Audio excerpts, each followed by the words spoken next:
Thanks for staying with us. So I have a message here, but I think is really worth reading. It's from Carol, and it's a bit lengthy. I ask the ladies to allow me to read this a bit. The reality is that the number of Nigerians engaging in criminal activities far outweighs those who are skilled and law-abiding. My sorrowful reaction stems from witnessing the actions of some of our brothers in South Africa, where their behavior is causing harm to citizens there. Decades ago, Ghanaians lived peacefully and lawfully in Nigeria, yet they were eventually expelled by the Nigerian government.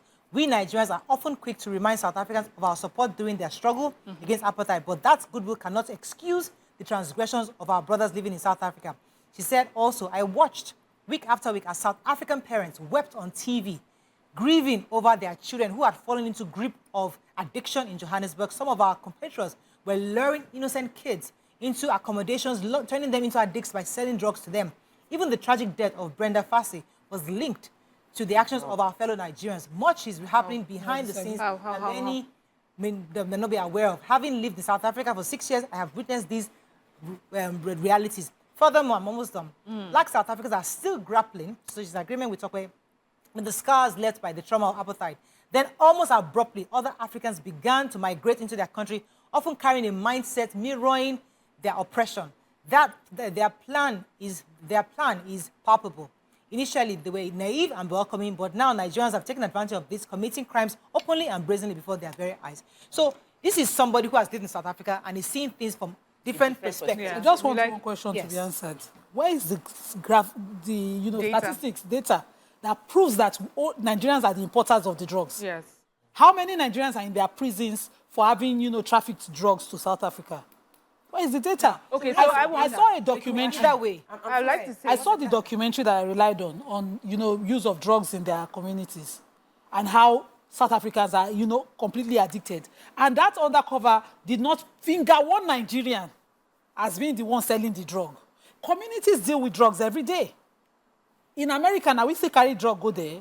Brazil, they have a drug issue. Cuba has a drug issue. Drug problem is everywhere in the world. But why do you paint every black who is caught with this problem in Nigeria? I don't get it. Yeah.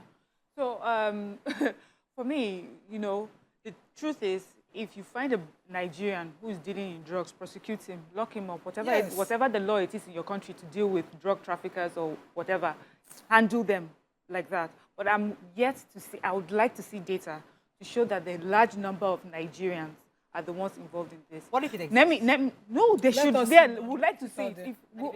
Until I see that, because I understand the power of a narrative where you can put the spotlight on a particular group of people and make them seem like the worst people in the world, or that they are the only group of people that do a certain thing. Is what is happening in America, where the way they have painted blacks there, you think that blacks have no ambition, they do nothing, until you hear other stories of how well they are doing. Yes. And I feel that sort of, that's the sort of narrative that Nigerians are getting in South Africa. I'm not saying that it does not happen, but on the scale that they are saying is happening, I would like to see the data before, I can say otherwise. I don't think that there's any data that supports it.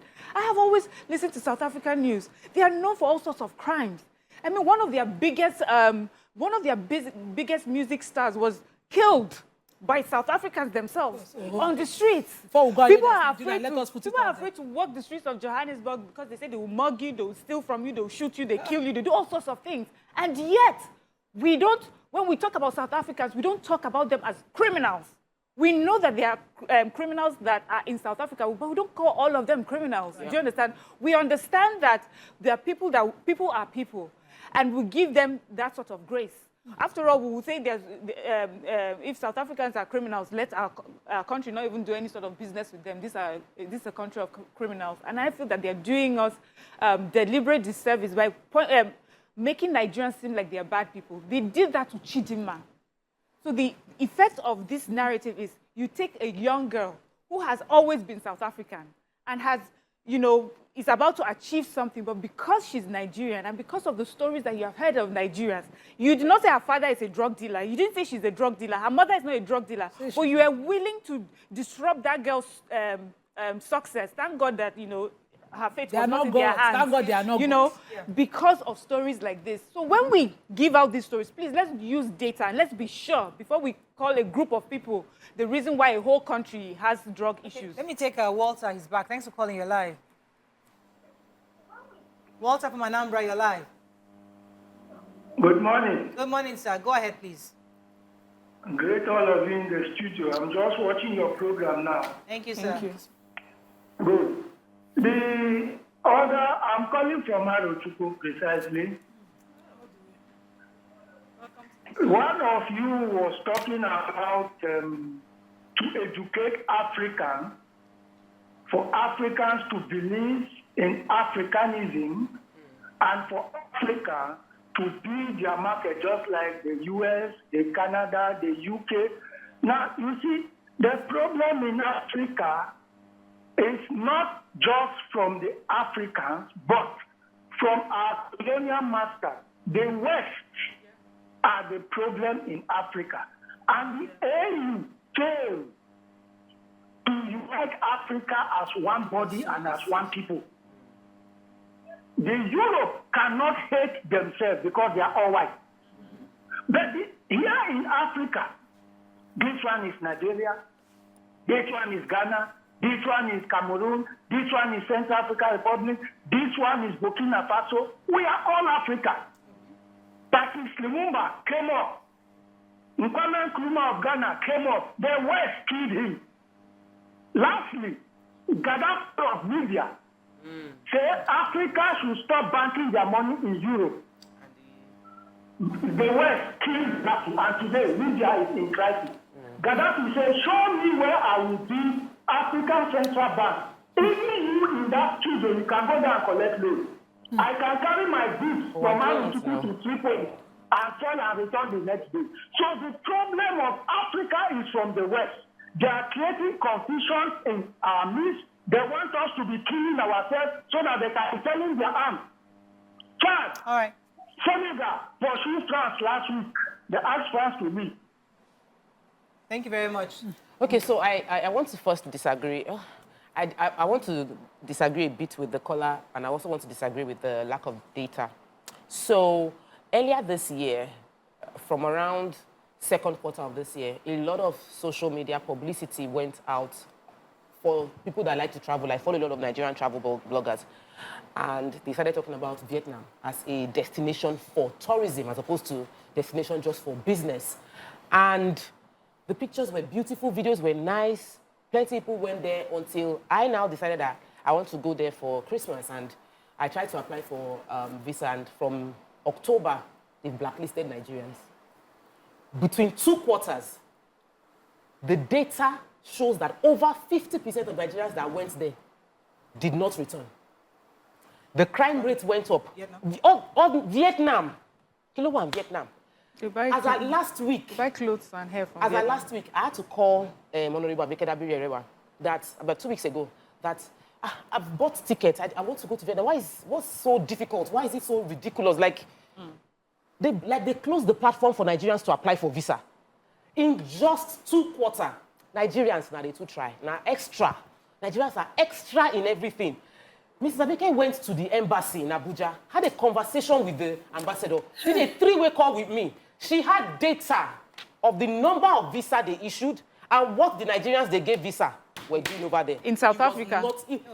In Vietnam. I'm telling you. And that's why I'm waiting for in South my Africa. head, when I first saw the blacklist, I was like, what kind of... Nigerians are not bad. People going to do business. This is not unfounded excuses to just exploit Nigerians. I did the same thing. I glossed over it because I'm a good Nigerian. And I know many good Nigerians. And I assumed that, no, it is bad. Until we had data to show that as many of us are good, there are a few bad eggs. And sometimes the bad might disturb how well we would appreciate the good. So yes, South African might be generalizing how bad Nigerians are.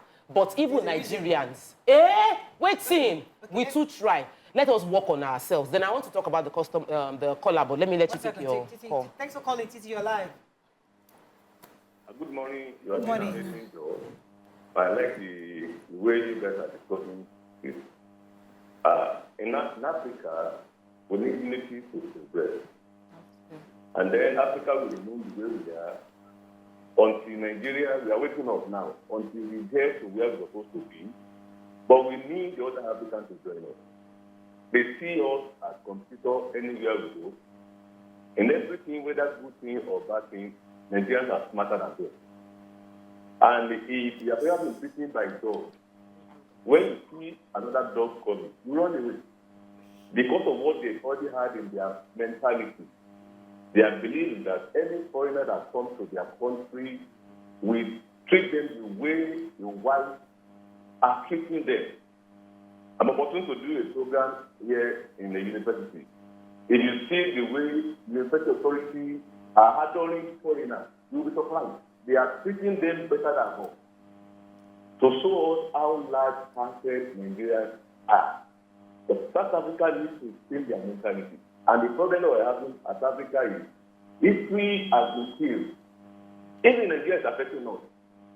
I remember when they wanted to name the University of Lagos after MKO.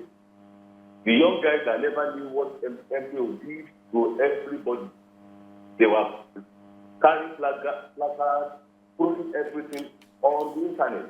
The same way over there. If you see Thank you very much, Isloye. Yes, I was saying, let me just finish. So, I've started by talking about the fact that we should know history, but I was just talking, I wanted to just balance it, that we might argue it, that I know for Vietnam, the number of people that came in and the fact that they did not come out, did all of them resort to criminality? No. But what they did was illegal, and their illegal activity has led to the entire country being blacklisted. Unfairly, we might feel as good Nigerians, but done. Secondly, the other the caller said that, the whites see themselves as one. Not necessarily true, because the British did something called a referendum to separate themselves from EU. Brexit happened, and it was all, for me, based on a bit of low self-esteem and insecurity regarding scarcity of resources. Once you feel like there is scarcity, and you feel that there's... Sorry, I didn't get that. The British did Brexit. No, you said not necessarily that the white people also have a hand in this. No. Okay, I said I don't necessarily believe that all whites are united. Oh, okay. That was what he said. Okay. Or that all whites are not. Once you feel insecure, yeah, people would tend to attack anything that they feel might be taking what they have. It's a survival mechanism that is wired into us as individuals. So I think that it is important that we put that out there, that it's not like all whites are united. And definitely I agree, whites are involved in the division, because in divide and conquer, divide and rule, when we're united, they cannot attack us. Okay. We've got a very short break. We'll continue this conversation. Stay with us. We'll be right back.